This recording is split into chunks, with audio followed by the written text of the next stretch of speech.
Ma femme a dit qu'elle était allée à la salle de sport. Quand j'ai pris ses vêtements pour les laver, je les ai sentis et je n'ai pas pu dormir et je n'aurais jamais imaginé que la fin de mon mariage aurait une odeur. Pas une odeur forte, rien d'évident. Juste l'odeur d'un vêtement de sport que je connaissais depuis 24 ans et qui, ce samedi matin-là, m'a révélé, sans un seul mot, tout ce que ma femme avait tenté de me cacher. Mon nom est Valentin Solaire Morsillo. J'ai 53 ans.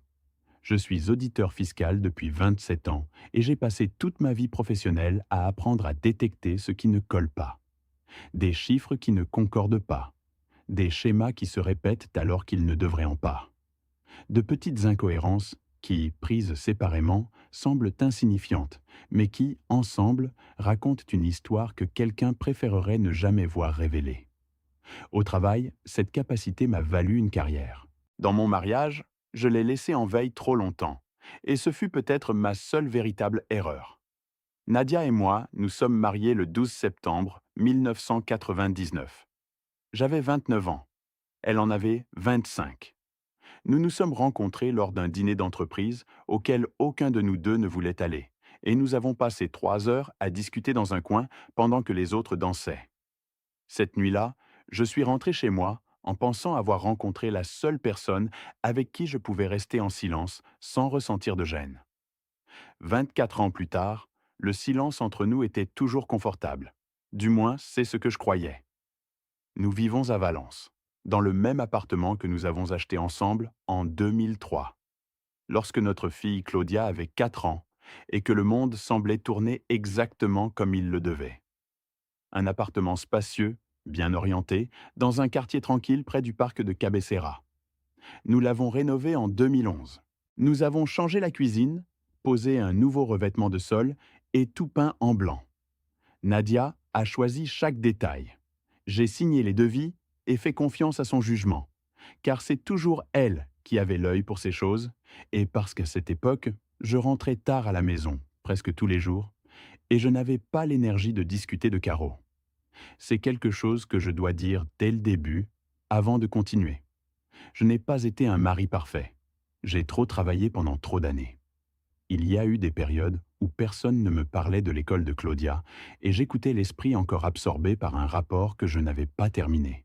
Il y a eu des week-ends où j'ai annulé des projets à cause d'un audit urgent. Il y a eu des étés où elle a emmené notre fille seule à la plage parce que je ne pouvais pas prendre de vacances à ce moment-là.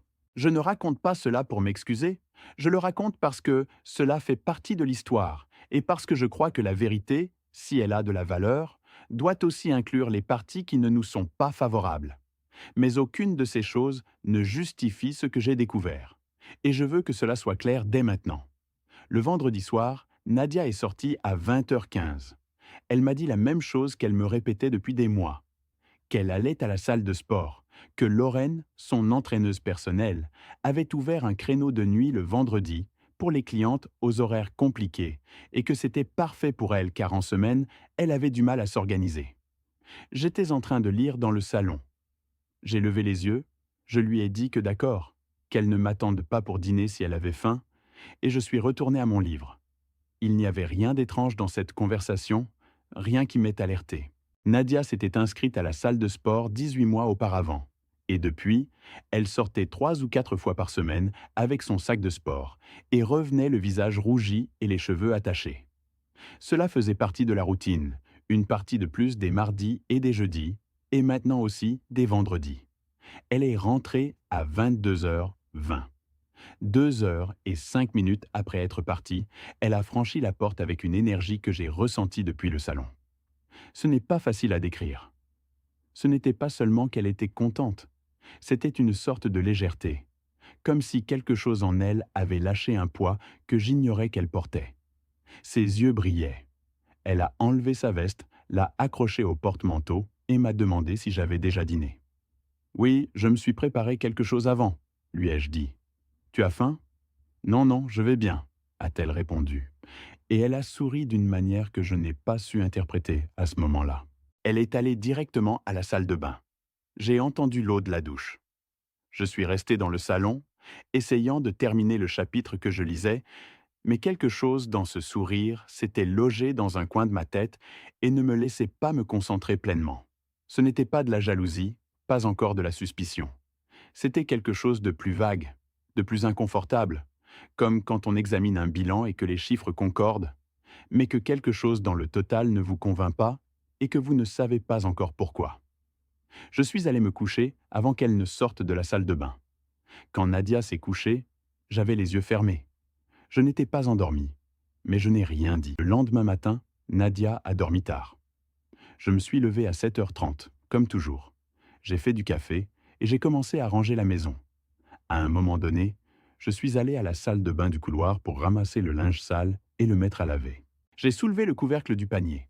Le sac de sport de Nadia était posé dessus, ouvert, avec les vêtements de sport de la veille à l'intérieur.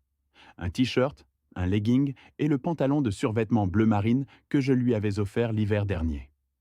J'ai sorti le t-shirt, l'ai jeté dans le bac à linge foncé, j'ai sorti le legging, je l'ai jeté aussi, puis j'ai attrapé le pantalon et je me suis arrêté.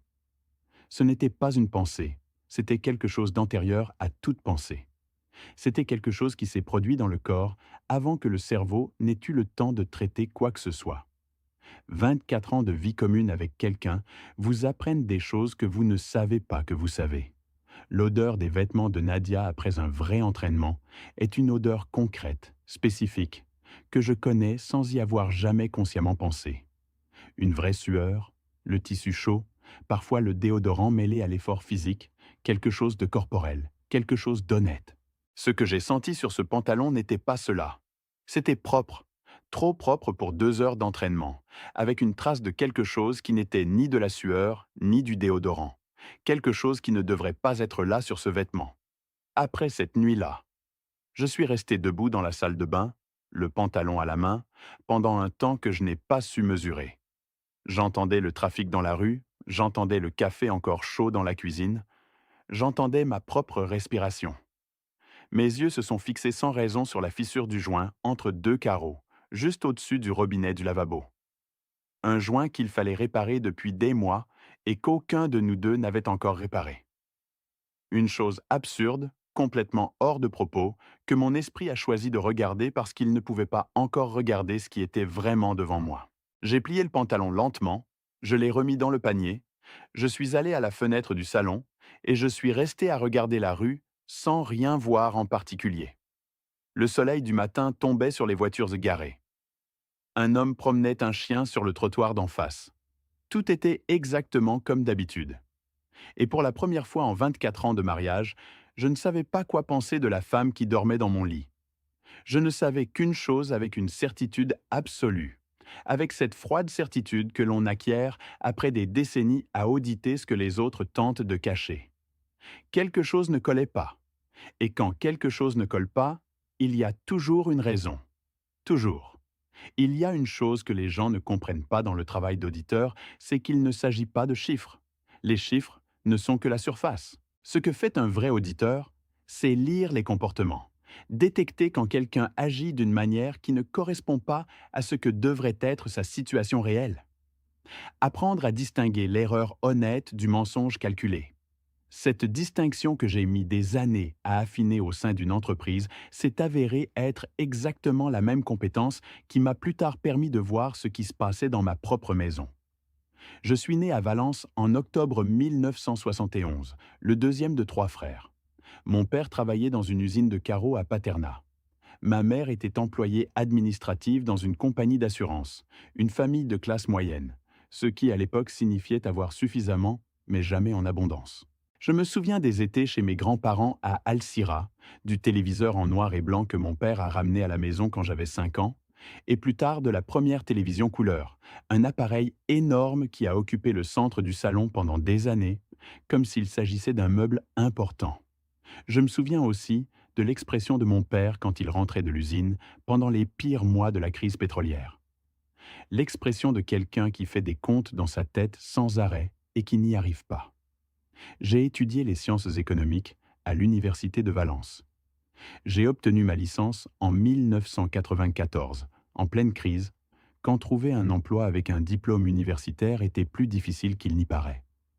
J'ai commencé un stage dans un petit cabinet d'expertise comptable au centre-ville. Je gagnais une somme qu'il serait aujourd'hui honteux de mentionner, mais c'était ce qu'il y avait, et je n'allais pas laisser passer l'occasion. En 1996, j'ai réussi le concours d'inspecteur des finances publiques. Ce fut le moment où tout a changé, non seulement économiquement, mais aussi dans la manière dont je me percevais. Le travail m'a formé avec une précision qui ne s'apprend dans aucune faculté. Pendant les premières années, j'auditais de petites entreprises, des commerçants indépendants qui tenaient deux comptabilités depuis toujours et croyaient que personne ne ferait attention aux détails. Ensuite, je suis passé à des entreprises de taille moyenne et plus tard à des audits de plus grande envergure. Ce que j'ai appris pendant tout ce temps, c'est que la plupart des fraudes ne sont pas construites sur de gros mensonges difficiles à soutenir. Elles sont construites sur de petites incohérences qui, séparément, ont une explication raisonnable. C'est l'accumulation qui les révèle. Toujours l'accumulation. J'ai rencontré Nadia Espinosa Valcarcel en novembre 1997 lors d'un dîner d'entreprise auquel j'ai assisté sans aucun enthousiasme. Elle travaillait alors comme technicienne administrative dans une entreprise d'importation et était venue à ce dîner en accompagnant une amie qui n'avait pas non plus envie d'être là. Nous avons parlé pendant plus de 3 heures, tandis que le reste des convives dansait sur des chansons qui, déjà à l'époque, nous semblaient trop bruyantes. Elle avait 23 ans, les cheveux foncés relevés et une manière d'écouter qui m'a surpris dès le premier instant. Elle ne feignait pas l'intérêt. Elle écoutait vraiment. Pour quelqu'un comme moi, qui passait ses journées entouré de personnes essayant de me convaincre de choses qui n'étaient pas vraies, cela valait bien plus que ce que je ne saurais expliquer. Le mariage eut lieu le 12 septembre 1999. Une cérémonie simple dans l'église paroissiale du quartier où elle avait grandi, suivie d'une réception dans un restaurant qui n'existe plus. Les parents des deux époux, les amis de toujours. Étienne Carrasco était à la première table, faisant office de témoin, avec ce sourire qui n'avait pas changé en 30 ans d'amitié.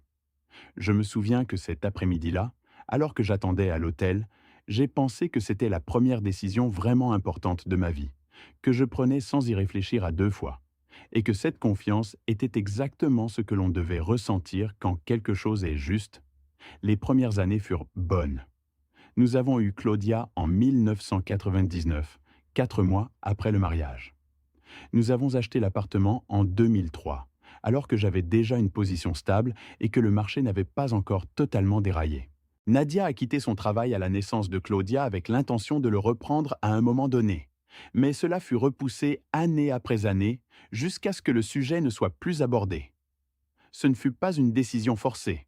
Ce fut une de ces choses qui arrivent quand la vie s'organise d'elle-même et que personne ne la remet en question, parce que tout fonctionne. J'apportais les revenus, elle tenait la maison et élevait notre fille.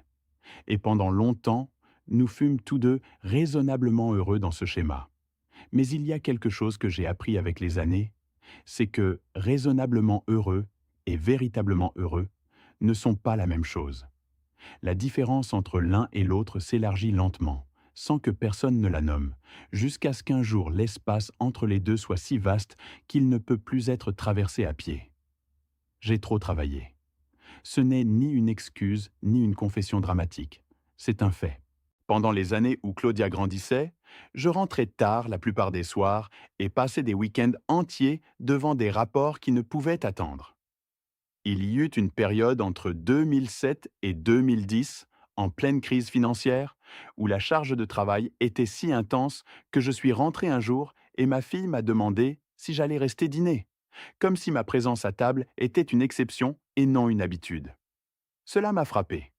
Je l'ai noté quelque part en moi et n'en ai rien fait, car il y avait toujours quelque chose d'urgent à gérer avant. Nadia, pendant toutes ces années, n'a pas transformé le reproche en habitude, mais il y avait des moments où je la regardais et voyais quelque chose dans son expression que je ne savais pas bien nommer. Une sorte de lassitude tranquille, comme quelqu'un qui a cessé d'attendre quelque chose qu'il ne se souvient plus avoir demandé. Je le percevais et n'agissais pas. Cela fait aussi partie de cette histoire, et je ne vais pas prétendre le contraire. Ce que je peux dire, c'est que je n'ai jamais cessé d'aimer cette femme. Non pas de la manière passionnée des débuts, car cela se transforme avec les années en quelque chose de plus calme et de plus profond, mais avec le genre d'affection qui se construit en partageant une vie entière. Ses habitudes, ses manies, la façon dont elle préparait toujours le café trop fort, la manière dont elle pliait les draps en diagonale. Bien que je n'ai jamais compris la raison. 24 ans de détails accumulés qui forment, sans qu'on le remarque, le tissu de ce que l'on est. C'est pourquoi, ce samedi matin-là, debout devant la fenêtre du salon, ce que j'ai ressenti ne fut pas uniquement de la méfiance, ce fut quelque chose de bien plus difficile à supporter. Ce fut la première fissure dans quelque chose que j'avais tenu pour solide, sans jamais le vérifier. Et la peur ne venait pas de ce que je pourrais découvrir, elle venait de ce que, déjà, quelque part que je refusais encore de reconnaître, je commençais à savoir, mais je n'avais rien de concret, juste un vêtement qui sentait différemment.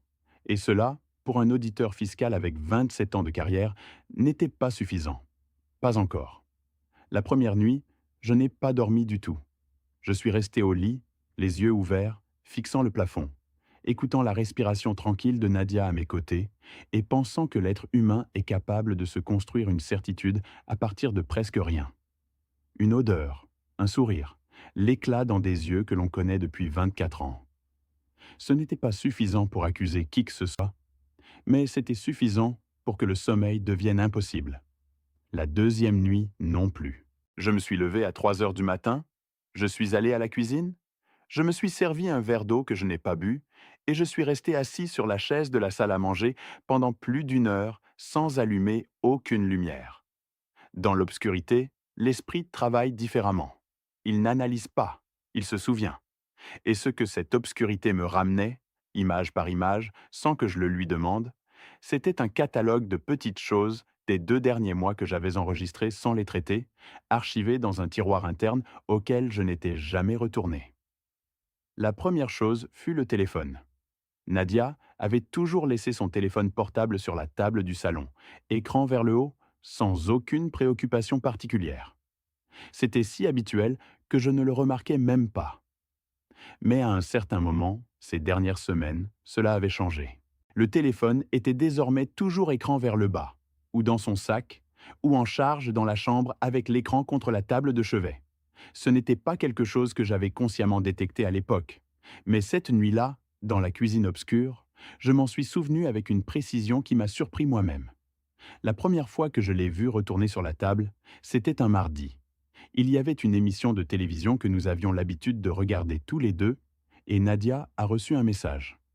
Elle a tendu le bras vers le téléphone, l'a lu et l'a reposé écran vers le bas, au lieu de le laisser comme d'habitude. Je regardais l'écran de la télévision, mais je l'ai enregistré. La deuxième chose fut un samedi, il y a environ 6 semaines. Nadia était sortie le matin pour faire quelques courses. Ce n'était pas inhabituel.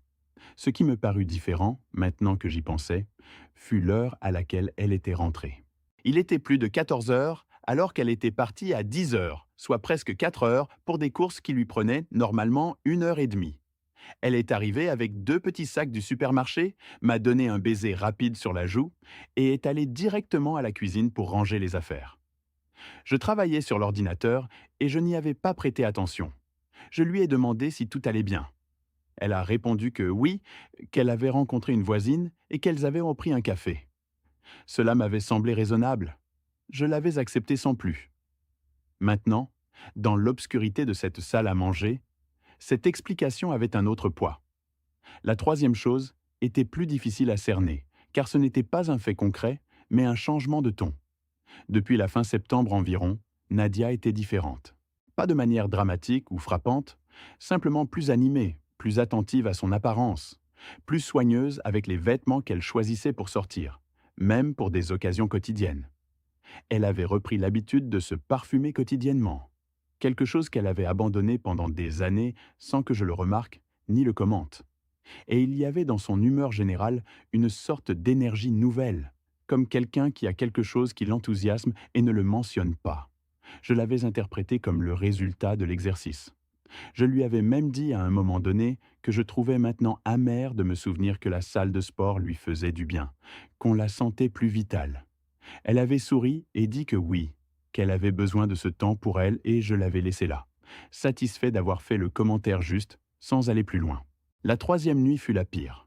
Non pas parce que je découvrais quelque chose de nouveau, mais parce que la fatigue accumulée commençait à jouer des tours à mes pensées. À 4 heures du matin, avec 2 nuits sans sommeil derrière soi, on ne raisonne plus avec la partie froide. On raisonne avec la partie qui fait mal, et cette partie construisait des scénarios que je ne voulais pas voir, avec des détails que ma propre mémoire me fournissait sans permission. La façon dont Nadia s'était douchée dès son arrivée ce vendredi-là, avant de dîner, avant même de s'asseoir. Le ton de sa voix quand elle m'avait demandé si j'avais déjà dîné. Le sourire que je n'avais pas su interpréter. Je me suis levé, je suis allé à la salle de bain, j'ai ouvert le robinet d'eau froide et je me suis mouillé le visage. Je me suis regardé dans le miroir un instant, 53 ans, des cernes de 2 jours, les cheveux gris aux tempes que je porte avec plus de résignation qu'autre chose. J'ai pensé que j'avais passé 27 ans à m'apprendre à ne pas tirer de conclusions avant d'avoir suffisamment de données. Qu'un auditeur qui agit sur des soupçons sans preuve documentaire n'est pas un professionnel, c'est un problème. Et que si je me trompais, si tout cela n'était rien, si l'odeur n'était que l'odeur d'un vêtement trop lavé, si le sourire n'était que le sourire de quelqu'un qui avait passé une bonne journée, alors ce que j'étais sur le point de faire pourrait briser quelque chose qui n'avait pas lieu d'être brisé. J'ai fermé le robinet, je suis retourné au lit, mais le doute n'était plus seulement un doute. Il était devenu quelque chose de plus structuré, de plus froid, avec la forme précise d'une question qui, dans mon travail, n'a qu'une seule réponse possible. Si quelque chose ne colle pas, il faut le vérifier. Non pas avec colère, non pas avec des accusations, mais avec méthode. Mon premier chef au cabinet de conseil fiscal, un homme austère, peu loquace, m'a un jour enseigné quelque chose que je porte en moi depuis. L'erreur la plus coûteuse qu'un auditeur puisse commettre n'est pas de se tromper en vérifiant les comptes, mais de décider de ne pas les vérifier parce que le résultat fait peur. Il avait raison à l'époque et il continuait de l'avoir cette nuit-là. Ainsi, le lundi matin, quand Nadia Espinosa Valcarcel est allée au salon de coiffure et que je suis resté seul à la maison, j'ai pris une décision. Je n'allais rien confronter sans preuve. Je n'allais rien demander qui pût être facilement nié. J'allais faire la seule chose que je savais bien faire quand j'avais besoin de la vérité. Commencer à regarder attentivement tout ce que, jusque-là, j'avais préféré ignorer. Et la première chose que j'allais faire était un seul appel bref, apparemment innocent, à Lorraine Puchades-Ibañez, l'entraîneuse personnelle de mon épouse. J'avais le numéro de Lorraine Puchades-Ibañez enregistré depuis plus d'1 an. Nadia me l'avait donné un après-midi où j'étais rentré plus tôt que d'habitude et qu'elle n'était pas là. Elle m'avait laissé une note sur le plan de travail de la cuisine disant qu'elle était à l'entraînement et que si j'avais besoin de quoi que ce soit, je devais l'appeler, elle ou son entraîneuse. Je l'avais enregistrée dans mon téléphone sans trop y penser, sous l'étiquette Lorraine Salle de Sport. Et depuis, je ne l'avais pas utilisée une seule fois. Le lundi matin, personne n'étant à la maison, je me suis assis au bureau du cabinet et j'ai passé quelques minutes à regarder le numéro sur l'écran. Je devais bien réfléchir à ce que j'allais dire avant de composer le numéro. Car un appel mal formulé non seulement ne vous donne pas d'informations, mais il ferme des portes que vous ne pouvez plus rouvrir par la suite. En 27 ans d'audit, j'avais appris que la façon dont on formule une question détermine presque toujours la qualité de la réponse. Si vous posez la question directement, les gens se mettent sur la défensive. Si vous la posez de manière détournée, avec naturel, comme si vous connaissiez déjà la réponse et n'aviez besoin que de confirmer un détail mineur, les gens parlent sans retenue. J'ai composé le numéro. Lorraine a décroché à la 3e sonnerie, avec une voix professionnelle et aimable. « Oui, dites-moi. »« Bonjour Lorraine, c'est Valentin Solaire, le mari de Nadia Espinosa. Excusez-moi de vous déranger, j'espère ne pas vous interrompre. »« Non, non, aucun problème. Dites-moi. Écoutez, c'est une broutille, mais Nadia m'a demandé de lui confirmer les horaires de la semaine prochaine car son téléphone portable est en panne et elle ne peut pas bien accéder à l'application du centre sportif. Je voulais savoir si la séance du vendredi soir était toujours à 20 heures ou si quelque chose avait changé. » Il y eut une brève pause à l'autre bout du fil, pas longue, à peine 2 secondes. Mais je passais des décennies à prêter attention aux pauses. et celle-ci avait une texture différente de celle de quelqu'un qui se contente de se souvenir d'un horaire. Valentin, écoutez, je suis vraiment désolé car il semble y avoir eu un malentendu. Une autre pause. Nadia a annulé ses séances il y a environ 2 mois. Elle m'a appelé un jour en disant que pour le moment, elle ne pouvait pas continuer, qu'elle avait des choses à organiser. Elle m'a demandé de ne pas vous en parler si je vous voyais, car elle voulait vous le raconter elle-même quand elle trouverait le bon moment. J'ai supposé que vous étiez déjà au courant. Je suis vraiment désolé. Non, ne vous inquiétez pas, l'ai-je interrompu. Ma voix est restée calme. Je ne sais pas comment, mais elle est restée calme. J'ai sûrement oublié, je le lui dirai moi-même. Merci Lorraine. De rien, et excusez le quiproquo. Si à un moment donné elle veut reprendre, nous sommes toujours là. Bien sûr, au revoir. J'ai raccroché. J'ai posé le téléphone sur le bureau avec précaution, comme s'il s'agissait d'un objet fragile. Je suis resté à le regarder pendant un temps que je n'aurais su mesurer. Dans la rue, il y avait le bruit de la circulation. Un camion de livraison a freiné brusquement au feu de signalisation du coin de la rue, et le coup de frein est parvenu jusqu'à la fenêtre du bureau comme un choc sourd. Le soleil matinal entrait en oblique par le store à demi baissé et dessinait une bande de lumière sur le parquet, entre mes pieds et le pied de la table. 2 mois. Nadia avait annulé ses séances avec son entraîneuse 2 mois auparavant. 2 mois durant lesquels elle avait continué à sortir avec son sac de sport 3 ou 4 fois par semaine. 2 mois à rentrer tard avec les cheveux humides et des vêtements de sport usagés. 2 mois d'excuses que je n'avais jamais remises en question car je n'avais aucune raison apparente de le faire. 2 mois de vendredi soir. Ce que j'ai ressenti à ce moment-là n'était pas ce que les gens imaginent en entendant une histoire pareille. Ce n'était pas de la rage. La rage viendrait plus tard, par petites doses contrôlables, à des moments précis que je pourrais décrire plus tard. Ce que j'ai ressenti alors, assis dans le bureau avec le téléphone sur la table et la bande de soleil sur le sol, était quelque chose de bien plus difficile à gérer que la rage. Ce fut la clarté absolue. Cette clarté qui apparaît quand on refuse de croire quelque chose pendant des jours et que soudain, le dernier argument contraire disparaît, et qu'il ne reste plus rien à interposer entre soi et la vérité. La suspicion avait eu jusqu'à cet instant la forme vague et inconfortable de quelque chose qui aurait pu avoir une explication. Maintenant, ce n'était plus le cas. Elle avait désormais la forme d'un fait vérifié par une tierce personne qui n'avait aucune raison de me mentir. Je me levai de ma chaise, allai à la fenêtre et ouvris complètement le store. La lumière entra d'un coup et je dus fermer les yeux un instant. Quand je les rouvris, je restai à regarder la rue sans intention particulière, juste parce que j'avais besoin de fixer quelque chose qui ne soit ni l'écran du téléphone, ni les murs du bureau. Il y a un mécanisme qui s'active en moi dans les moments de plus grande tension et que j'ai mis des années à identifier et à accepter comme mien. Ce n'est pas de la froideur, même si de l'extérieur cela peut en avoir l'air. C'est une sorte de compartimentation involontaire. La partie émotionnelle s'enferme dans une pièce séparée à clé et la partie analytique prend le relais sans demander la permission. Au travail, cela m'avait sauvé d'erreurs graves plus d'une fois. Ce matin-là, devant cette fenêtre, il s'activa de lui-même.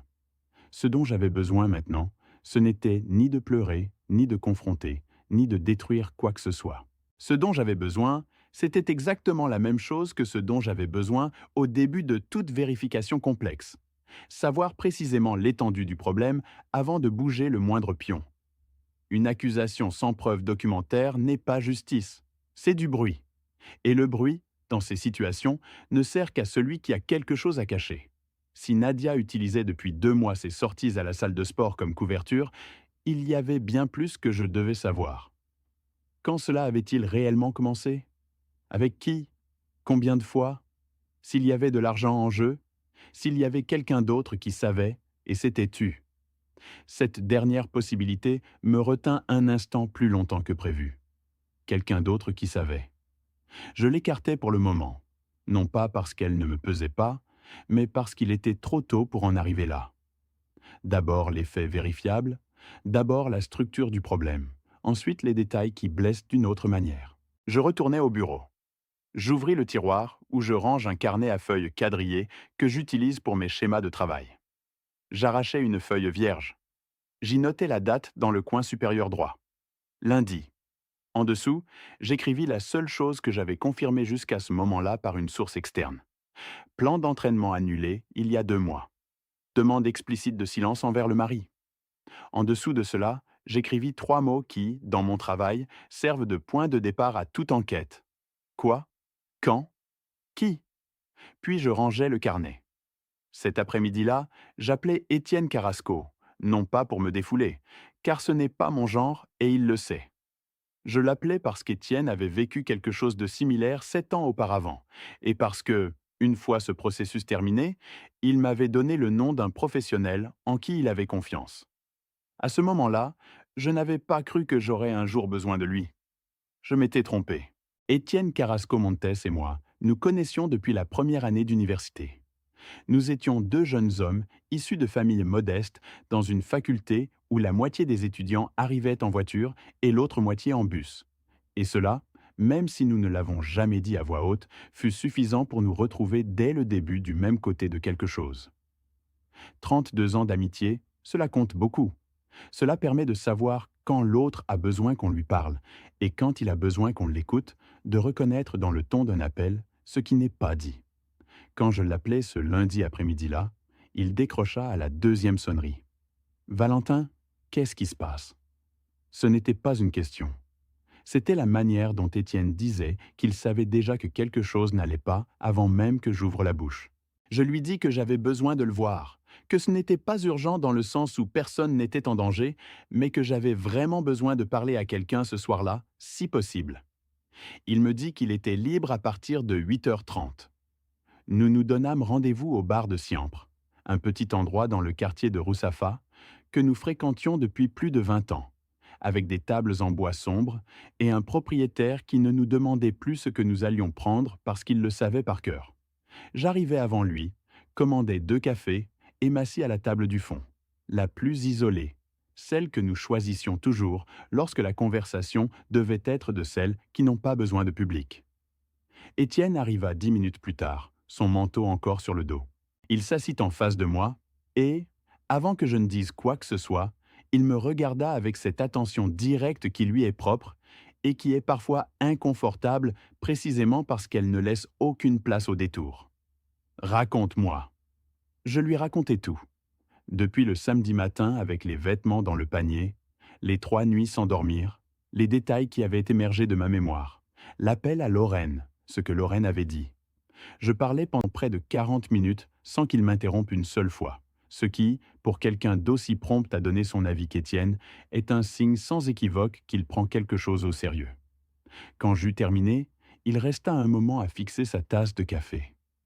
Depuis combien de temps penses-tu que cela pourrait être ça et le rejettes-tu? Dit-il. Enfin, je ne l'avais pas rejeté, je n'y avais simplement pas regardé. C'est la même chose, dit-il, et il n'ajouta rien de plus à ce sujet. Étienne sait ce que c'est, d'un endroit que je n'ai jamais voulu comprendre entièrement quand ce fut son tour.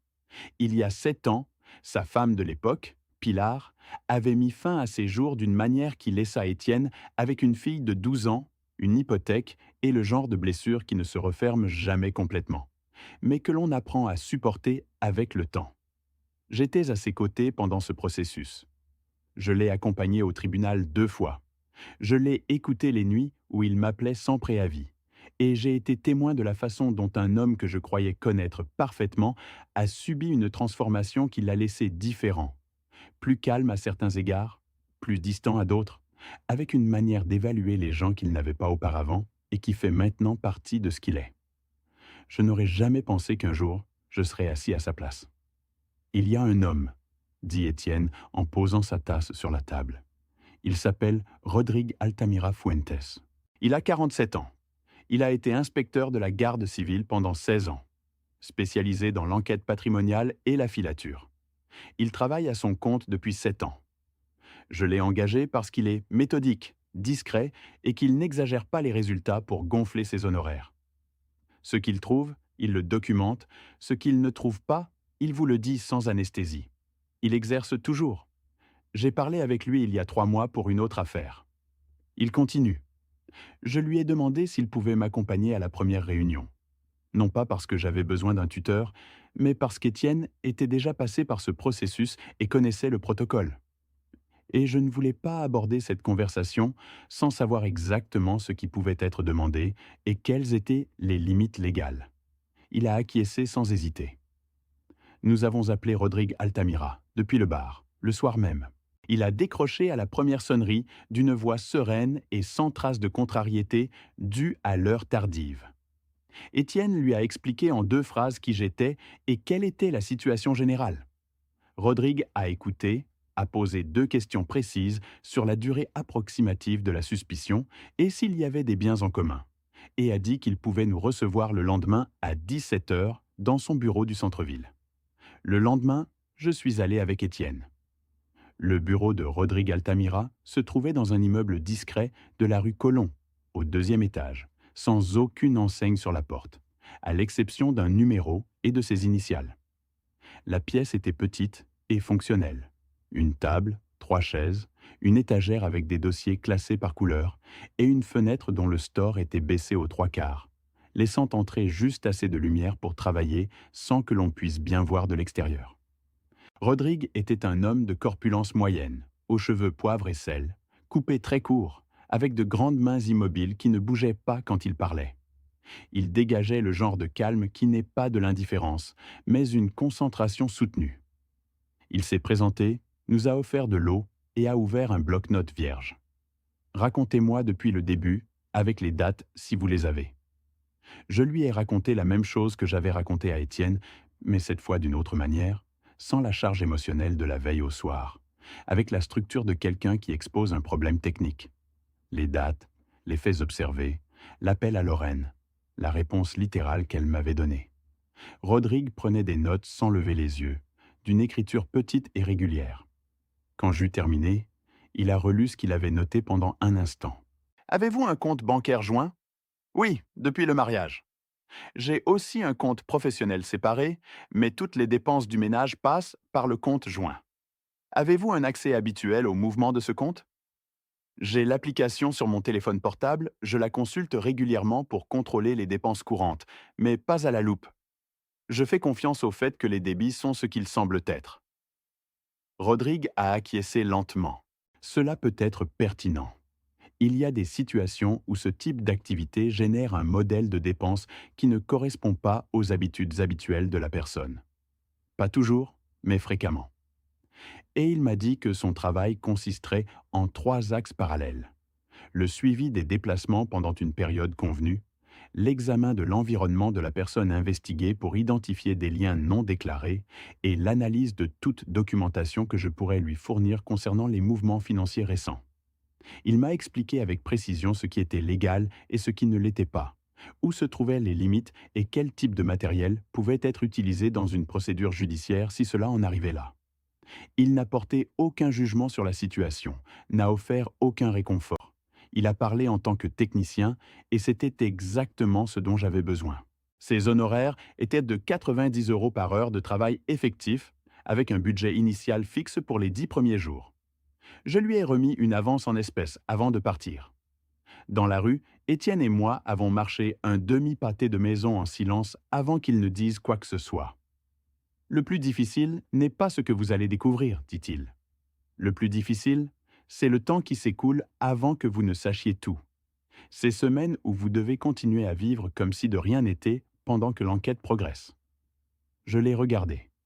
Je le sais déjà, lui ai-je répondu. Et c'était vrai. Je le savais depuis le moment où j'avais composé le numéro de Lorraine. J'avais franchi un seuil dont on ne revient pas. Ce qu'il me restait à faire, c'était de supporter le processus jusqu'au bout avec la même contenance que celle avec laquelle j'avais commencé, car m'effondrer à mi-chemin n'était pas une option que je pouvais me permettre. Ce soir-là, j'ai dîné avec Nadia, comme n'importe quel autre mardi. Je lui ai demandé comment s'était passée sa journée. Elle m'a demandé si j'avais beaucoup de travail cette semaine-là.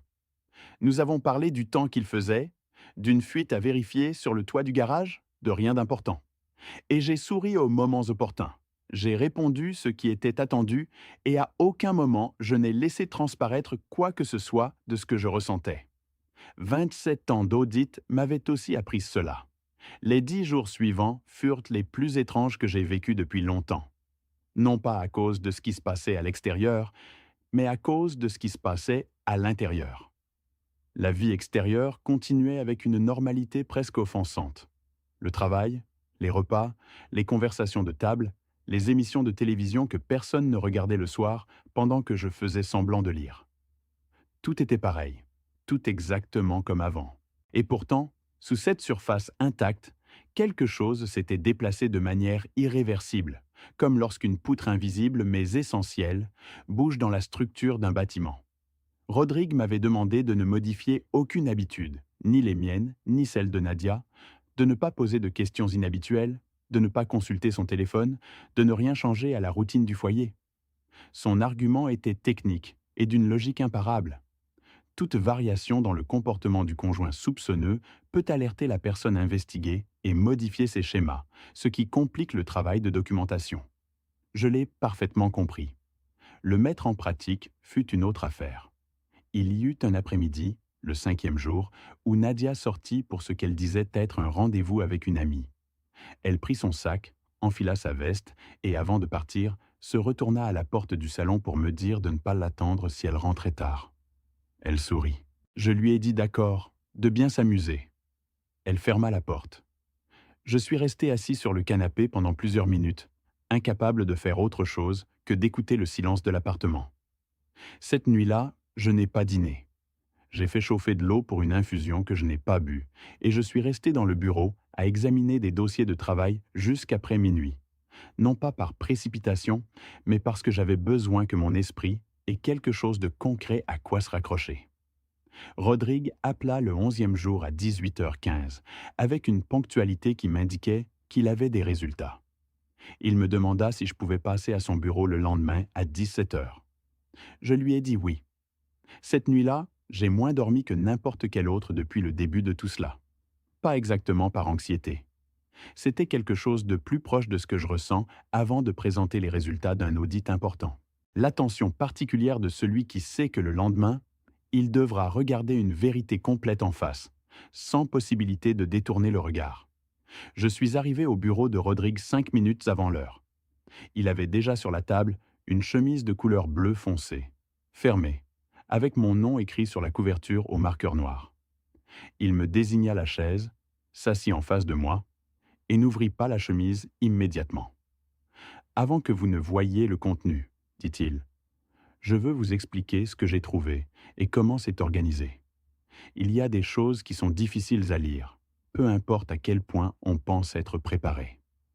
Je ne vous dis pas cela pour adoucir quoi que ce soit, je vous le dis pour que vous sachiez que ce qui se trouve à l'intérieur est entièrement vérifié. J'ai acquiescé. Il ouvrit la chemise. Le rapport comptait 17 pages. Rodrigue me l'expliqua section par section, désignant d'un stylo les points qu'il jugeait les plus pertinents, avec cette voix calme qui ne montait ni ne descendait, peu importe ce qu'il décrivait. Durant les 10 jours de surveillance, Nadia avait effectué 4 sorties qui ne correspondaient pas aux destinations déclarées à la maison. 2 de ces sorties s'étaient terminées dans le même établissement. L'hôtel Balcón del Turia, un hôtel 3 étoiles dans la zone nord de Valence, avec des entrées documentées par des photographies datées et horodatées. Les 2 autres correspondaient à un appartement privé dans le quartier de Lace Sample, ou l'Exemple, adresse notée, dont le locataire avait été identifié par Rodrigue grâce au registre public. Le nom du locataire était Marc Pellicer-Duran. Marc Pellicer-Duran avait 45 ans, était originaire de Castellón, célibataire et associé minoritaire d'un club sportif privé nommé Club Esportiu Mestral. Ce club, situé au nord de Valence, proposait, entre autres, une zone de fitness, une piscine et des activités encadrées. C'était le même club où Nadia s'était rendue les mois précédents, avant d'annuler son abonnement avec Lorena. Rodrigue poursuivit. La relation documentée ne datait pas de 2 mois. Les premières preuves qu'il avait pu retracer indiquaient un début remontant à au moins 4 mois, ce qui signifiait que lorsque Nadia avait annulé son abonnement avec Lorena et m'avait demandé de ne rien dire à son mari, la situation était déjà bien établie depuis un certain temps. Ce n'était pas quelque chose qui avait commencé de manière impulsive. Cela avait une structure, une logistique, une routine. J'écoutais tout cela sans l'interrompre.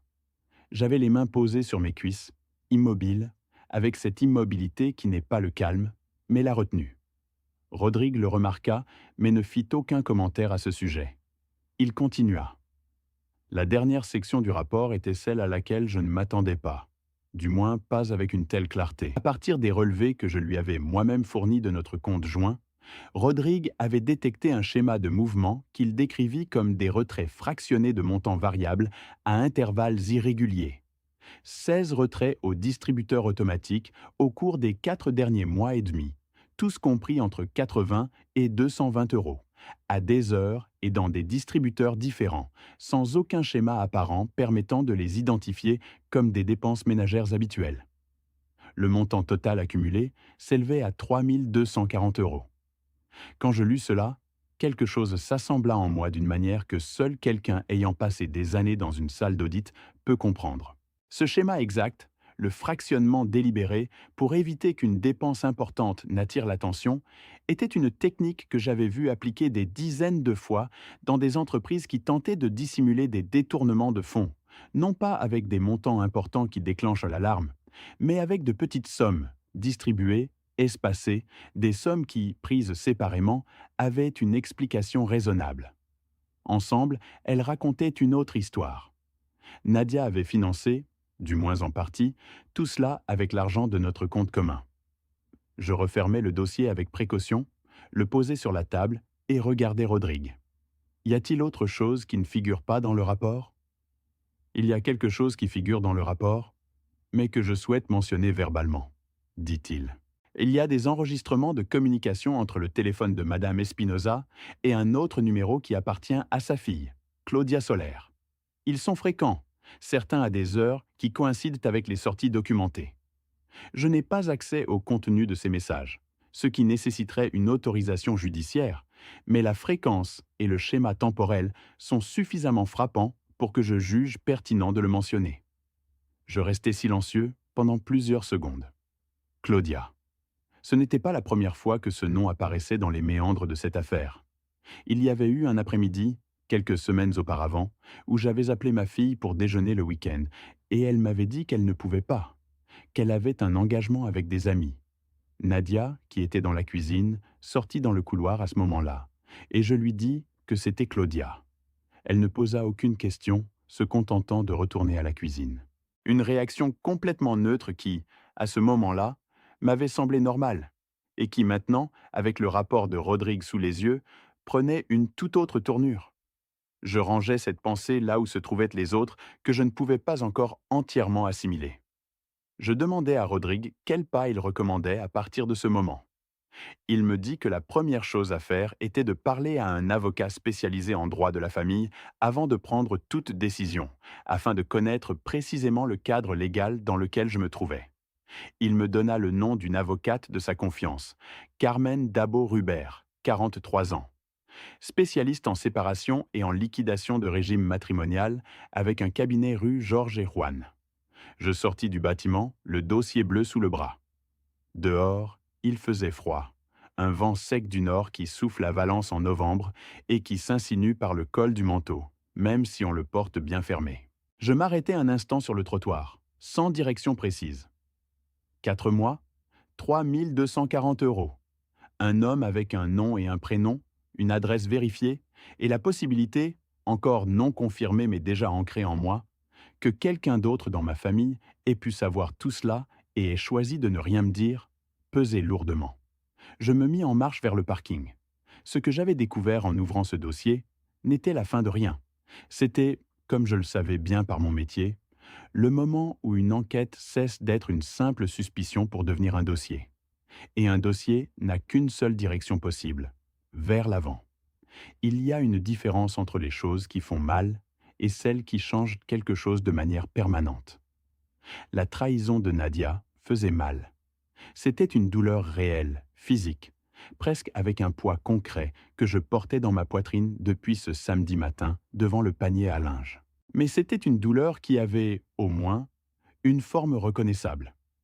Il y avait des mots pour la décrire, il y avait des précédents, D'autres hommes avaient vécu quelque chose de similaire et s'en étaient sortis. Ce qui concernait Claudia n'avait pas cette forme. Il me fallut 4 jours pour décider comment procéder. 4 jours durant lesquels j'ouvris le rapport de Rodrigo plusieurs fois, lus la même section et le refermai sans avoir pris de décision, car quelque chose en moi résistait à aller jusqu'à ce point sans être complètement sûr. Ce n'était pas un doute sur les faits. C'était la résistance naturelle d'un père qui, depuis 27 ans, chérit la vie d'une personne et qui sait que ce qu'il est sur le point de confirmer est irréversible. Je demandai à Rodrigo d'approfondir cette partie spécifique de l'enquête. Je lui expliquais ce dont j'avais besoin. Non pas le contenu des messages, qui étaient inaccessibles sans autorisation judiciaire, mais le schéma de comportement, des coïncidences vérifiables entre les absences de Nadia et toute interaction documentable avec Claudia qui pourrait indiquer une coordination active. Rodrigo me dit qu'il aurait besoin de quelques jours de plus. Je lui répondis que je n'étais pas pressé, que je préférais que ce soit bien fait. Le rapport complémentaire arriva 6 jours plus tard. Il comptait 4 pages. Je l'ai lu debout dans le bureau de Rodrigo, sans m'asseoir. La première coïncidence remontait à environ 3 mois. Un vendredi, Nadia était rentrée à la maison plus tard que d'habitude, presque à 23 heures, et m'avait dit qu'elle avait dîné avec Claudia parce que ma fille avait eu une semaine difficile au travail et avait besoin de se confier.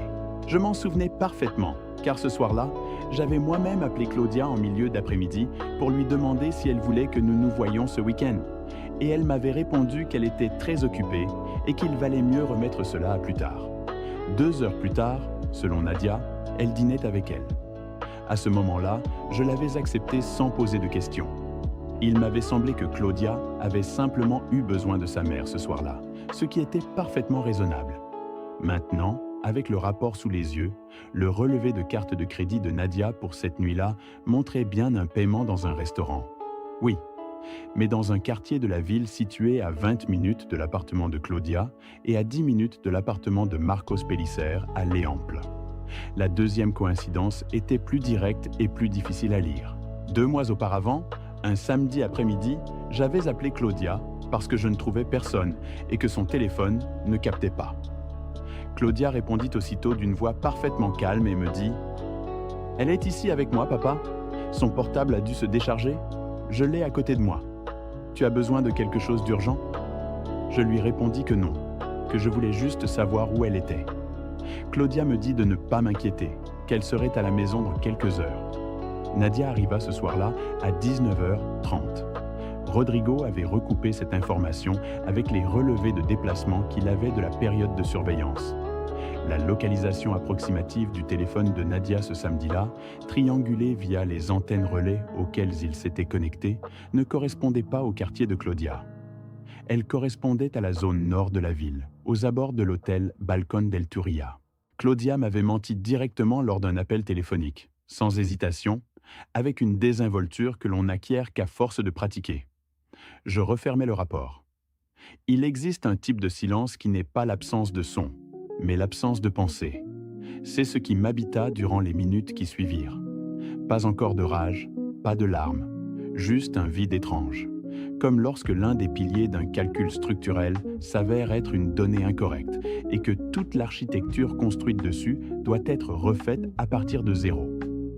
Claudia a 27 ans, je me la rappelle à 4 ans, courant dans le couloir de la maison en pyjama rayé vers le lit où je lisais le dimanche matin, sautant sur moi sans prévenir et riant de ce rire que les enfants ont quand ils sont complètement heureux et ne le savent pas. Je me la rappelle à 12 ans, assise à la table de la salle à manger, les livres de mathématiques ouverts, me demandant de l'aide pour les problèmes parce que Nadia ne comprenait pas les énoncés, et moi si. Je me la rappelle à 19 ans, au premier rang de l'auditorium de l'université, lorsque j'ai soutenu un travail de recherche que j'avais mis 2 ans à achever, applaudissant avec cette énergie exagérée qu'elle mettait dans les choses quand quelque chose lui importait vraiment. Tout cela est réel. Rien de ce que j'ai découvert ne l'efface. Mais il est également réel que ma fille de 27 ans a reçu un appel de son père lui demandant où était sa mère et a choisi de me mentir avec une facilité qui ne s'improvise pas. Cela aussi est réel. Et les deux choses peuvent être vraies en même temps, même si les concilier coûte plus que je ne voudrais l'admettre. Je sais que certains pourraient comprendre la position de Claudia, qu'elle était la mère, qu'elle a été pressurisée ou mise dans une situation impossible. Je ne vais pas faire semblant de ne pas avoir envisagé cette possibilité, car je l'ai envisagée. Mais il y a une ligne entre ne pas vouloir s'impliquer et regarder son père dans les yeux, même au téléphone, et lui raconter un mensonge construit avec des noms et des détails. Cette ligne, Claudia l'a franchie de son plein gré, en toute conscience de ce qu'elle faisait. J'ai appelé Esteban ce même après-midi, non pas pour lui demander conseil, mais juste pour le dire à quelqu'un d'autre que moi-même. Il a écouté en silence. Quand j'ai eu fini, il a mis un moment à répondre. « Et maintenant, qu'est-ce que tu vas faire avec ça ?» a-t-il dit. « Je ne sais pas encore exactement, mais je sais que je ne vais pas l'ignorer. »« Non, » a dit Esteban. « Ça, je le sais aussi. Nous n'avons pas beaucoup parlé d'autres cette nuit-là. Ce n'était pas nécessaire. Il y a des conversations qui n'ont pas besoin de développement parce que les deux personnes savent déjà où elles vont aboutir. Ce qu'Esteban et moi n'avons pas dit cet après-midi-là est resté en suspens entre nous deux, avec la consistance de quelque chose de déjà décidé, même si cela n'avait pas encore de mots. Cette nuit-là, Nadia m'a demandé si j'avais parlé à Claudia dernièrement. Je lui ai dit que c'était il y a quelques jours et que tout allait bien. Elle a hoché la tête et a dit qu'ils devaient bientôt se retrouver tous les trois pour déjeuner. Elle a souri en le disant. J'ai répondu que oui, qu'il faudrait organiser cela, et j'ai continué à dîner. J'ai gardé ce moment, ce geste spécifique de Nadia souriant en parlant de projets de famille, au même endroit où je gardais tous les autres. Non pas pour le détruire avec rage, mais pour l'utiliser au moment opportun, de la bonne manière, avec toute la documentation nécessaire sur la table. Il manquait encore une pièce avant d'être complètement prêt. Une visite au cabinet de Carmen Dabo-Rubert, l'avocate que Rodrigo m'avait recommandée, pour comprendre exactement ce que je pouvais faire, comment et dans quel ordre. Mais cette pièce était déjà en mouvement, et le reste n'était qu'une question de temps. Carmen Dabo-Rubert avait son cabinet rue Jorge Juan, dans un immeuble à la façade sobre avec un portail en bois foncé qui n'annonçait rien de l'extérieur. Je montai au 3e étage, sonnai à la plaque qui disait simplement « Dabo avocat » et j'attendis. Une jeune assistante ouvrit et me fit entrer dans une salle avec 2 fauteuils en cuir vert et une table basse, où il y avait une carafe d'eau et 2 verres. J'attendis moins de 5 minutes avant que Carmen n'entre. 43 ans, cheveux châtains relevés en un chignon fonctionnel, tailleur gris anthracite, regard direct de ceux qui évaluent sans en faire un spectacle. Elle me serra la main fermement, s'assit et, sans préambules inutiles, ouvrit un carnet et me demanda comment elle pouvait m'aider. Je lui expliquai la situation en termes ordonnés. Mariée depuis 1999, régime de communauté de biens, un rapport d'enquête privé documentant une infidélité maintenue pendant au moins 4 mois, des mouvements économiques du compte joint totalisant 3 240 € appliqués à cette activité, et une tierce personne de la famille qui avait activement participé à la dissimulation des faits. Je lui remis le dossier bleu de Rodrigo. Elle le parcourut pendant plusieurs minutes sans rien dire, tournant les pages calmement, s'attardant plus longtemps sur les sections de documentation financière que sur les autres. Quand elle eut terminé, elle posa le dossier sur la table et me regarda. « C'est bien construit, » dit-elle. « Le travail de l'enquêteur est solide et reste dans les limites de l'admissible. C'est utilisable. » Elle m'expliqua le cadre légal avec la précision de quelqu'un qui navigue dans cette matière depuis des années sans en perdre le fil. En Espagne, l'infidélité conjugale n'a pas de conséquences pénales, mais elle peut avoir une pertinence dans le processus de séparation s'il est prouvé qu'elle a généré un préjudice économique pour la communauté de biens, ce qui était exactement le cas, étant donné le modèle de retrait documenté. Le régime de communauté de biens signifiait que tous les biens acquis pendant le mariage étaient communs. L'appartement de Valencia, les économies des comptes joints, les fonds d'investissement que j'avais accumulés pendant des années. La liquidation de ce patrimoine dans un divorce contentieux pouvait être complexe, mais le matériel que j'avais faisait considérablement pencher la balance. Je lui demandai ce que je devais faire avant d'entamer formellement la procédure. « 3 choses, dit-elle. Premièrement, ne déplacer aucun actif de manière unilatérale avant que je ne lui dise qu'il peut le faire et sous quelle forme. tout mouvement perçu comme une soustraction de biens communs peut se retourner contre lui dans la procédure. Deuxièmement, faire une copie complète de toute la documentation financière conjointe des 5 dernières années. Extrait, acte notarié, contrat d'investissement. Troisièmement, ne pas confronter son épouse ni changer de comportement à la maison avant qu'elle ne lui dise que le moment est venu. L'effet de surprise dans ces situations a une valeur juridique et pratique qu'il ne fallait pas gâcher. Je quittais le bureau avec une liste d'étapes et un calendrier prévisionnel. Carmen m'avait dit que si je respectais la préparation des documents, elle pourrait avoir tout prêt pour lancer le processus dans un délai de 4 à 6 semaines. Les 2 semaines suivantes furent les plus exigeantes de toute cette histoire, non pas à cause de ce qui se passait à l'extérieur, mais à cause de la discipline requise pour maintenir tout en ordre simultanément. Le travail, la façade domestique et la constitution parallèle du dossier complet dont Carmen avait besoin. Je consacrais 3 nuits à rassembler la documentation financière. Relevé du compte joint des 5 dernières années, les contrats des 2 fonds d'investissement que j'avais ouverts au cours du mariage, l'acte de propriété de l'appartement, les quittances d'assurance habitation, les documents du plan de retraite. Tout était numérisé sur mon ordinateur du bureau que personne n'utilisait jamais. Je l'organisais en chemise avec la même structure que celle que j'utilisais pour les audits professionnels, par ordre chronologique, par catégorie, avec un index. J'imprimais les copies que Carmen m'avait demandées et les rangeais dans une chemise en carton rigide que je fermais avec un élastique et glissais dans la sacoche que je porte toujours au travail. Le dossier complet, une fois terminé, comptait 42 pages, plus le rapport de Rodrigo. 42 pages qui résumaient 24 ans d'économie domestique et 4 mois de tromperie systématique. Ce fut pendant ces nuits de travail que se produisit ce qui faillit tout réduire à néant. C'était la 2e nuit, après 23 heures. J'étais dans le bureau, les documents étalés sur la table, relevés, le rapport de Rodrigo ouvert à la section des mouvements financiers, une feuille avec mes propres notes. J'avais laissé la porte entr'ouverte, pas complètement fermée, car la fermer à clé aurait semblé inhabituel si personne ne se levait et ne le remarquait. Je l'entendis avant de la voir. Le grincement de la 3e latte du parquet dans le couloir, celle-là même qui grince depuis des années, et que ni l'un ni l'autre n'avions réparé. Je me levai de ma chaise dans un mouvement plus instinctif que réfléchi et, en 2 secondes à peine, le rapport de Rodrigo était fermé sous le clavier de l'ordinateur, les relevés glissés dans le tiroir central et la feuille de notes pliée dans la poche de mon pantalon de pyjama. Nadia apparut dans l'encadrement de la porte avec une expression ensommeillée, les cheveux défaits, une tasse vide à la main. « Que fais-tu encore debout ? » ?»« J'ai un audit à rendre pour jeudi, » dis-je. Je suis resté à vérifier quelques chiffres et j'ai perdu la notion du temps. Elle passa la tête sans entrer complètement. Elle regarda l'écran de l'ordinateur où, à ce moment-là, seule la feuille de calcul de mon vrai travail, que j'avais ouverte juste avant par précaution, était visible. Elle hocha la tête avec cette vague de quelqu'un à moitié endormi et qui n'avait pas l'énergie de traiter plus d'informations. « Ne te couche pas trop tard, » dit-elle et s'en alla. J'entendis ses pas s'éloigner dans le couloir, le grincement de la latte au retour, le son de la porte de la chambre se refermant doucement. Je restai debout un long moment sans bouger, la feuille de notes toujours dans ma poche et le cœur battant avec une intensité que je n'avais pas ressentie depuis longtemps.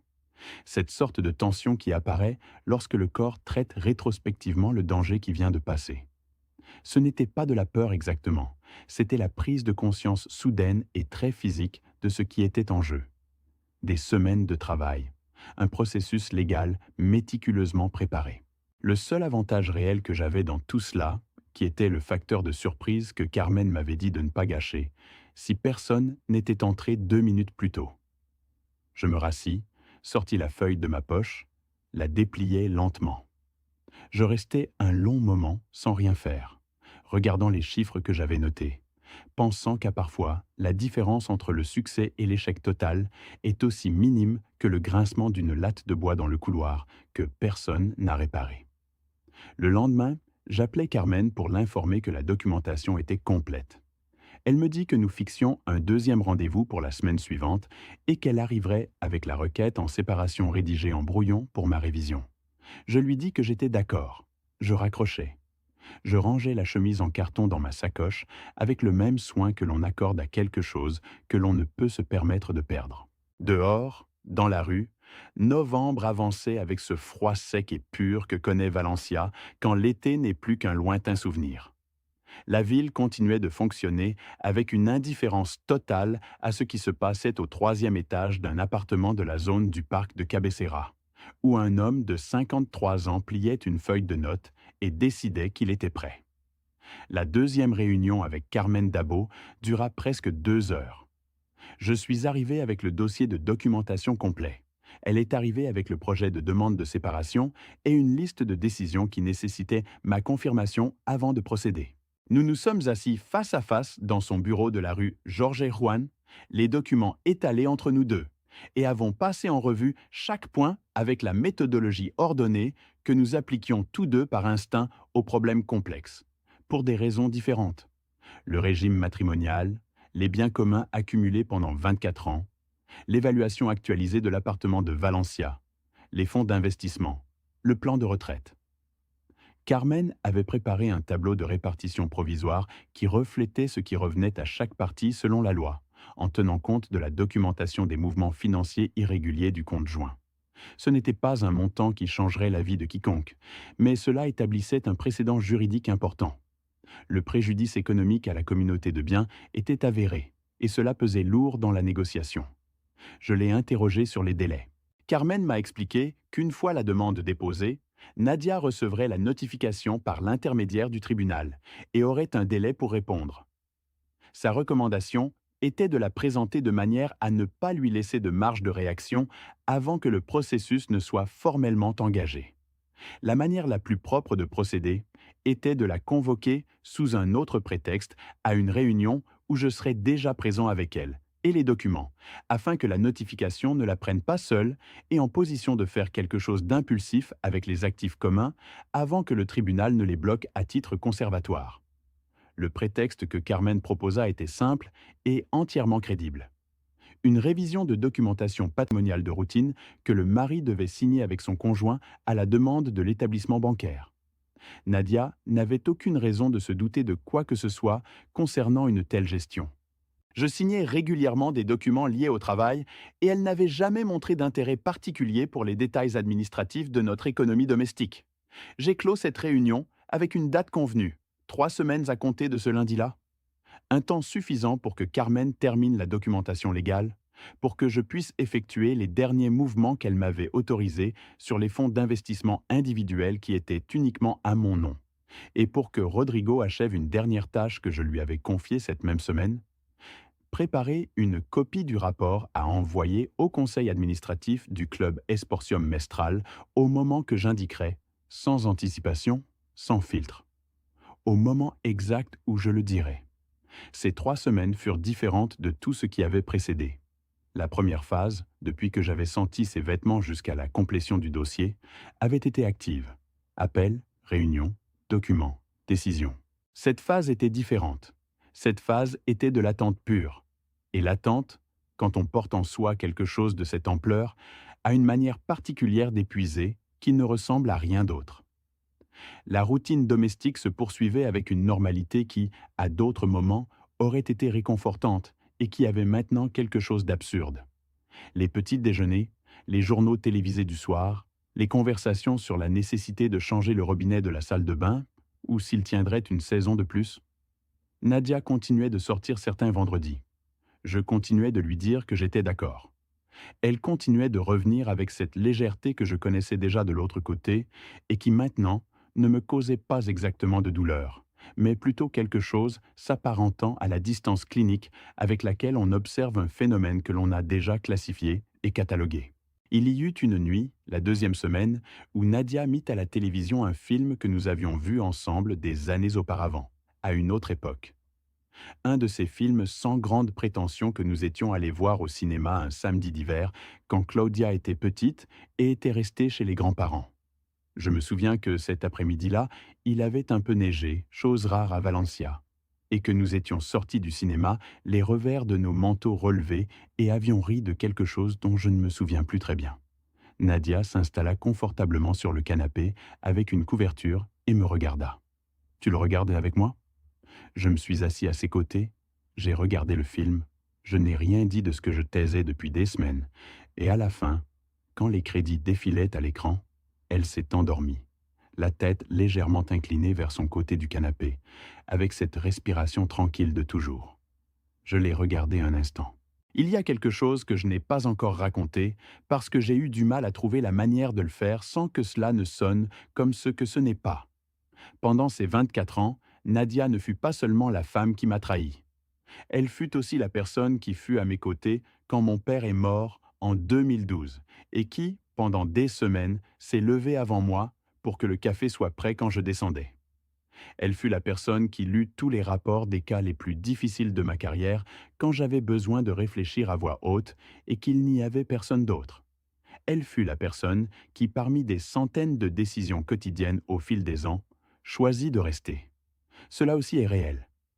Et porter cela en même temps que tout le reste a un poids qui ne se soulage pas facilement. Je ne le raconte pas pour créer de la confusion sur ce que j'ai fait. Je fais bien mon travail.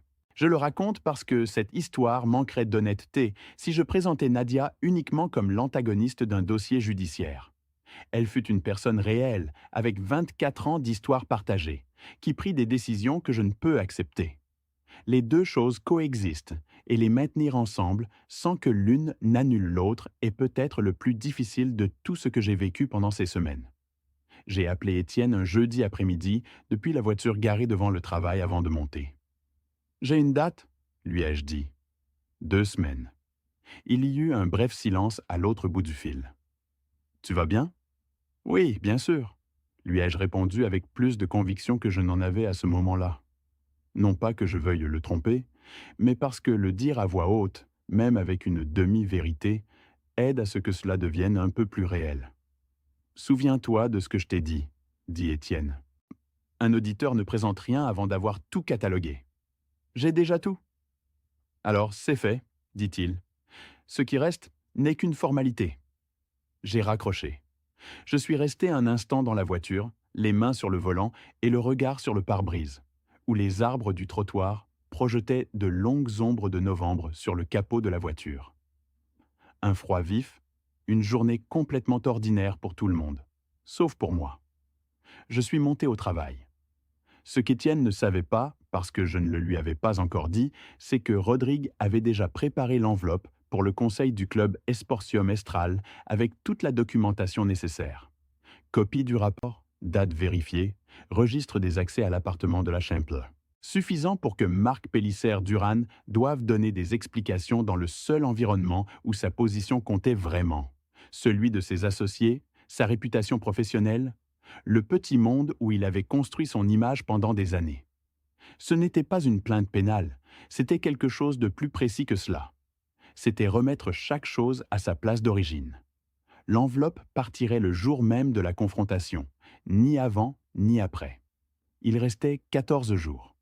Le jour convenu se leva avec le même aspect que n'importe quel autre mercredi de décembre à Valencia. Ciel couvert, température de 9 degrés Celsius, le bruit habituel de la circulation matinale montant de la rue. Je me suis levé à 7h30, j'ai pris une douche. J'ai revêtu le costume gris que j'utilise pour les réunions de travail formelles et je suis allé à la cuisine faire du café. Nadia est descendue 22 minutes plus tard en peignoir, les cheveux détachés, et m'a demandé pourquoi j'étais si bien habillé si tôt. Réunion avec la banque à 10h, ai-je dit. Ils ont besoin que nous signions tous les deux un document de mise à jour du contrat du compte joint. Une simple formalité, mais elle requiert la signature en personne des deux titulaires. Elle eut une expression d'une légère contrariété. Tu ne m'avais rien dit aujourd'hui? Je te l'ai dit mardi, mais tu étais au téléphone et je crois que tu ne m'as pas bien entendu. C'est 20 minutes, pas plus. Le conseiller a dit qu'à 10h15, nous serions partis. Nadia se servit du café sans rien ajouter. Elle acquiesça de la tête avec cette résignation fonctionnelle de celui qui accepte un imprévu mineur parce qu'il n'a aucune raison réelle de refuser. D'accord, donne-moi le temps de me préparer. Ce n'était pas la banque, c'était le cabinet de Carmen Dabo, rue Jorge Juan. Nous sommes arrivés à 10h05. Je me suis garé dans le garage sous l'immeuble. Dans l'ascenseur, Nadia vérifia son téléphone. Une fois, je regardais les numéros du panneau lumineux. Troisième étage, les portes s'ouvrirent. Nous avons marché dans le couloir jusqu'à la plaque de Dabo Avocat. J'ai sonné. Ce fut à cet instant, l'instant exact où l'assistante ouvrit la porte et que Nadia vit le cabinet d'avocat au lieu d'une salle de réunion bancaire, que quelque chose changea dans son expression. Ce ne fut pas un changement dramatique, ce fut une très légère contraction autour des yeux. Une fraction de seconde de recalibrage que j'ai vue avec toute la clarté possible parce que je la regardais depuis des semaines avec une attention qu'elle ignorait. « Ce n'est pas la banque », dit-elle. La voix encore tranquille, mais avec quelque chose de différent en dessous. « Non », dis-je. « Entrez, s'il vous plaît. » Carmen était déjà dans la salle principale, debout près de la table, le dossier fermé devant elle. Elle salua Nadia avec une courtoisie professionnelle sans affectation. Elle désigna les chaises. Nous nous sommes assis tous les trois. Moi en face de Nadia, Carmen au bout de la table. Pendant les 30 secondes suivantes, personne ne dit rien. Carmen me regarda. J'ai acquiescé légèrement. Elle ouvrit le dossier et le fit pivoter sur la table pour que Nadia puisse voir la première page. C'était une copie du rapport de Rodrigue, page de garde, date, nom complet de l'enquêteur et numéro d'ordre. Nadia regarda la couverture, puis leva les yeux vers moi. « Valentin, écoute d'abord, dis-je. » Ma voix sortit exactement comme je l'avais répété, sans inflexion, sans faiblesse. Entière. Carmen prit la parole avec la précision méthodique de quelqu'un qui a fait cela maintes fois et qui sait que la clarté, dans ces moments-là, est la seule forme de respect qui ait un sens. Elle expliqua qui elle était, en quelle qualité elle était présente et ce que contenait la documentation sur la table. Ce ne fut pas cruel, ce ne fut pas inutilement détaillé sur les aspects les plus personnels. Ce fut exact. Hôtel Balcón del Turia, appartement de Léample, 4 mois documenté. Marc Pellicer Duran, nom complet. 3 240 € du compte joint. Nadia écouta les 2 premières minutes, le dos droit et les mains posées sur son sac à main, sur ses genoux. Puis ses mains se crispèrent sur le cuir du sac. Ensuite, elle baissa les yeux vers le dossier et les y maintint. C'est une... Elle commença simplement une phrase sans la terminer. « Ce n'est pas une accusation », dit Carmen calmement. « C'est une documentation vérifiée. Monsieur Solaire n'est pas ici pour discuter. Il est ici pour vous informer qu'il a entamé une procédure de séparation, qui sera formellement enregistrée aujourd'hui. » Tu ne m'as rien dit. Nadia me regarda. Dans sa voix, il y avait quelque chose qui oscillait entre l'indignation et le début de quelque chose de plus proche de la peur. 24 ans, et tu m'amènes dans un cabinet d'avocat sans rien me dire. Je la regardais. Je soutins son regard avec la même impassibilité que j'avais maintenue pour tant d'autres choses au cours des dernières semaines. 2 mois, dis-je. 2 mois à annuler le programme avec Lorraine et à continuer avec le sac de sport. 4 mois avant cela, ne me parle pas d'avertissement. Il y eut un silence qui dura plusieurs secondes et qui avait sa propre densité, comme le silence qui suit la rupture de quelque chose et précède le moment où quelqu'un ramasse les morceaux. Nadia tenta une autre approche. Elle dit que les choses entre nous n'étaient plus ce qu'elles avaient été depuis longtemps, qu'elle avait essayé de me parler à plus d'une occasion et que je n'avais jamais été vraiment présent, que cela ne justifiait rien, elle le savait, mais que ce n'était pas non plus aussi simple que je le présentais. Sa voix monta de ton graduellement avec cette accélération que connaissent les personnes lorsqu'elles sentent que le terrain sous leurs pieds devient instable et que le mouvement est la seule réponse qu'elles connaissent. Carmen la laissa parler. Moi aussi.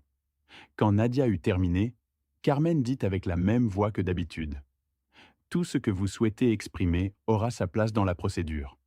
Aujourd'hui, l'objectif est uniquement de vous notifier formellement le début du processus et de vous remettre une copie de la documentation afin que vous puissiez la consulter avec votre propre avocat.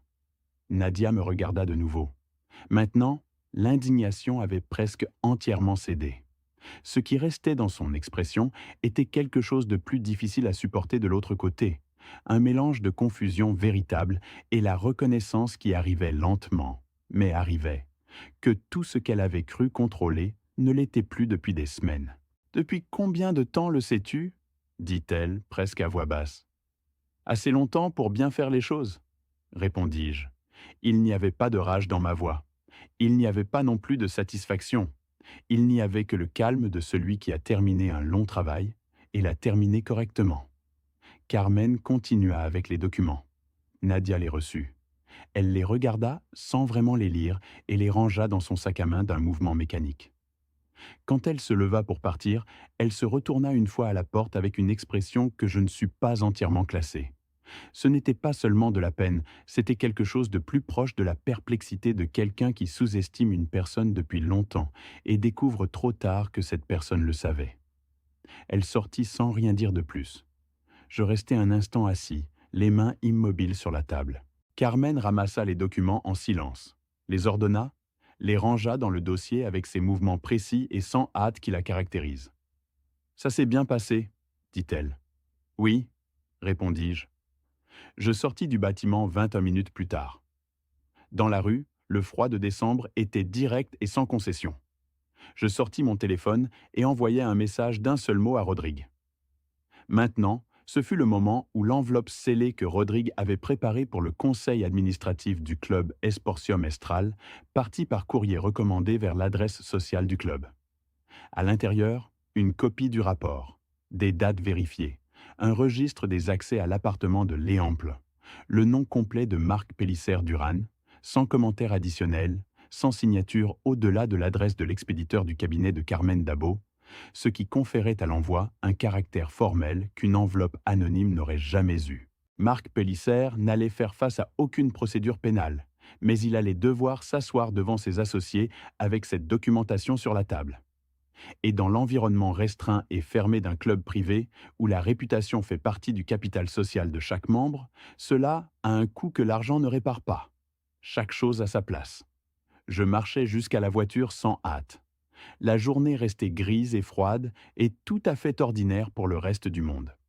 Je m'assis au volant, posai les mains dessus et restai un instant sans démarrer, regardant le pare-brise sans aucune pensée particulière.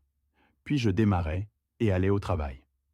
Le processus de divorce prit 4 mois et 17 jours pour être résolu. Ce ne fut pas rapide, car ces choses ne le sont jamais.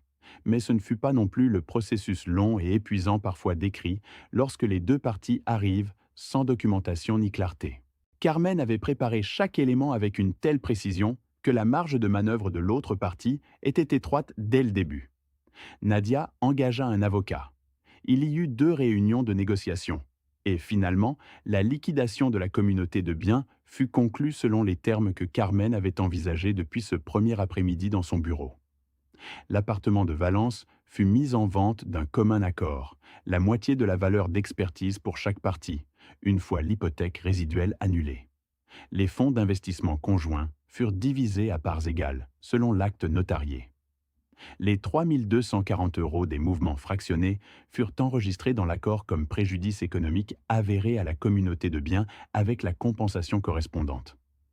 Ce n'était pas une somme qui allait transformer une vie, mais sa présence dans le document avait une signification qui allait au-delà du chiffre. Cela signifiait que ce que personne n'avait tenté de faire de manière invisible avait été nommé avec précision sur un papier signé par les deux.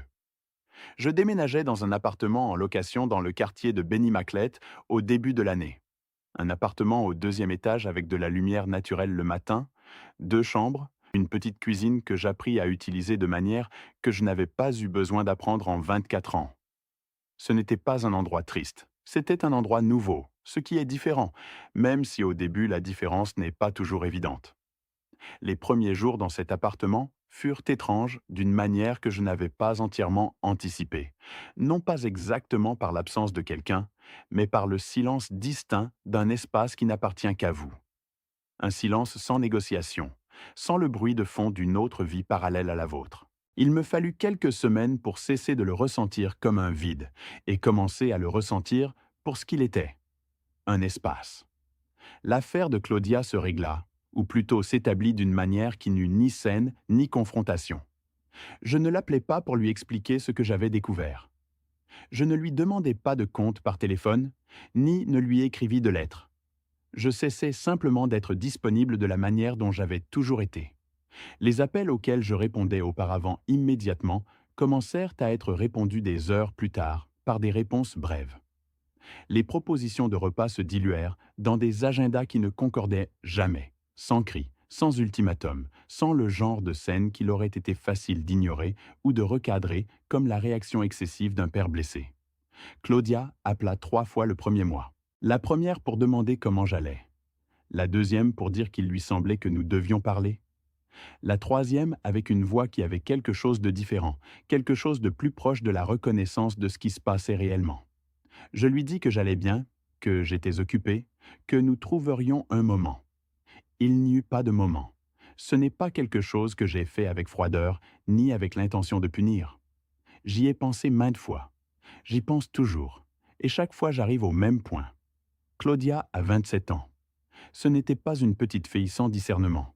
C'était une adulte qui avait pris une décision consciente pendant des mois, à de multiples reprises, et qui, lorsqu'elle choisit entre dire la vérité à son père ou protéger les plans de sa mère, choisit sans hésiter. Ce choix a des conséquences, non pas parce que je le décrète, mais parce que c'est ainsi que fonctionne la confiance. Une fois brisée de cette manière, elle ne se répare pas avec une conversation. Elle se répare, si tant est qu'elle se répare, avec du temps et des actes. Et le temps, dans ces affaires, est déterminé par celui qui a été trahi, non par celui qui a trahi. Peut-être qu'un jour cela changera, je ne l'exclus pas. Mais je ne vais pas faire semblant que ce jour est proche, ni qu'il ne dépend que de moi. Marc Pélisser-Duran, comme je l'appris par une voix indirecte des semaines après l'envoi de l'enveloppe, présenta sa démission volontaire en tant que membre du Club Esportium Estral en janvier. Il n'y eut pas de scandale public, pas de déclaration, juste un départ silencieux du seul environnement où sa présence avait une réelle pertinence. Exactement ce qui était juste, ni plus ni moins. Il y a quelque chose que j'ai appris de tout cela et que je ne savais pas formuler avant d'avoir suffisamment de recul pour le voir clairement. Pendant 24 ans, la personne qui m'a le plus sous-estimé au sein de mon propre foyer, c'était moi-même. Non pas parce que d'autres me l'imposaient, mais parce qu'à un moment donné, j'ai cessé d'appliquer à ma vie personnelle la même attention que celle que j'accordais à mon travail. J'ai supposé que ce qui fonctionnait n'avait pas besoin d'être révisé, que la confiance maintenue était la même chose qu'une vérité vérifiée. Et cette distinction, musique qui en audite, est le premier principe enseigné. Je l'ai ignoré pendant des années, là où elle importait le plus. Je ne le raconte pas comme une autocritique, ni comme une manière de partager la responsabilité de ce que Nadia a fait. Musique. Je le raconte parce que s'il y a quelque chose que je retiens de tout cela, et qui vaille la peine d'être conservé, c'est cette conscience, que l'attention n'est pas de la méfiance, que revoir ce que l'on tient pour acquis n'est pas vivre dans la peur, c'est vivre avec honnêteté. Étienne m'a invité à dîner le premier samedi que j'ai passé seul dans l'appartement de Benny Maclay. Il a apporté une bouteille de vin qui coûtait plus cher que ce qu'aucun de nous n'aurait normalement dépensé un soir de semaine. Et quand je lui ai demandé la raison, il a dit que certaines choses méritent une bonne bouteille, même si ce ne sont pas exactement des célébrations. Musique. Nous avons dîné pendant près de 3 heures. Nous avons parlé de choses différentes de tout ce dont nous avions parlé ces derniers mois, de ses projets de voyage qu'il repoussait depuis des années, d'un livre que nous avions tous deux lu à des époques différentes et sur lequel nous avions des opinions divergentes. Musique de choses sans conséquences immédiates. Ce fut la première nuit depuis longtemps où j'étais entièrement présent dans une conversation, sans qu'aucune partie de moi ne soit ailleurs. Avant de partir, Étienne a mis son manteau et est resté un instant sur le pas de la porte. « Comment vas-tu vraiment » a-t-il dit. J'y ai réfléchi une seconde avant de répondre. « Bien » ai-je dit. Pas de la manière dont on dit « bien » quand on veut dire qu'on survit. Bien, vraiment. Il a hoché la tête. Il est parti. Je suis resté seul dans le salon du nouvel appartement, avec la bouteille presque vide sur la table et le silence paisible d'une nuit d'hiver, dans une ville qui continue de fonctionner de la même manière, indépendamment de tout. Je suis allé à la fenêtre. Dehors, les arbres du trottoir étaient dénudés, avec cette austère nudité de décembre que beaucoup de gens trouvent triste, et qui, pour moi, musique cette nuit-là, m'a semblé simplement honnête. J'ai pensé au samedi matin, des mois auparavant, au panier à linge, musique au legging de survêtement bleu marine que j'avais remis soigneusement à sa place, tandis que le monde continuait exactement pareil derrière la fenêtre. Je suis allé dans la chambre, j'ai ouvert l'armoire, j'ai pris mes propres vêtements de sport. musique que j'avais acheté neuf la semaine précédente, et je les ai posés sur la chaise pour le lendemain. Le matin, pour la première fois depuis de nombreuses années, je suis allé me promener seul dans le parc, sans hâte, sans destination fixe, avec le froid de décembre sur le visage et les poumons remplis d'air pur. Les vêtements sentaient exactement ce que doivent sentir les vêtements de quelqu'un qui est sorti bouger, ni plus ni moins.